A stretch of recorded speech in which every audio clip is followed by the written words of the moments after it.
గత కొన్ని రోజులుగా మంచు ఫ్యామిలీ గొడవలు రెండు తెలుగు రాష్ట్రాల్లో హాట్ టాపిక్ గా మారాయి. తండ్రి కొడుకుల మధ్య వైరం రచ్చకెక్కింది. ఒకరిపై ఒకరు దాడి చేసుకునే వరకు వెళ్లింది. ఇప్పుడు మాటల యుద్ధం మొదలైంది. సోషల్ మీడియా వేదికగా మంచు విష్ణు, మంచు మనోజ్ వరుస పోస్టులతో హిట్ ఎక్కిస్తున్నారు.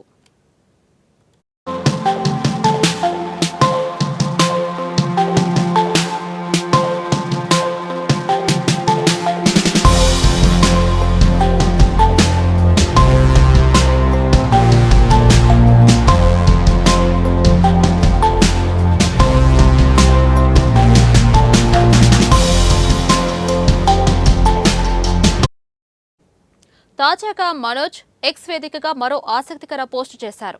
కూర్చొని మాట్లాడుకుందామని, తాను సింగిల్ గానే వస్తానని అందులో పేర్కొన్నారు. అయితే ఆయన ఈ పోస్టు ఎవరిని ఉద్దేశించి పెట్టారనేది మాత్రం మనోజ్ డైరెక్ట్ గా ఎక్కడా చెప్పలేదు. నీ కరెంట్ తీగ అని మనోజ్ ట్వీట్లో రాసుకొచ్చారు. ఇప్పుడు ఈ ట్వీట్ సోషల్ మీడియా వైరల్ అవుతుంది.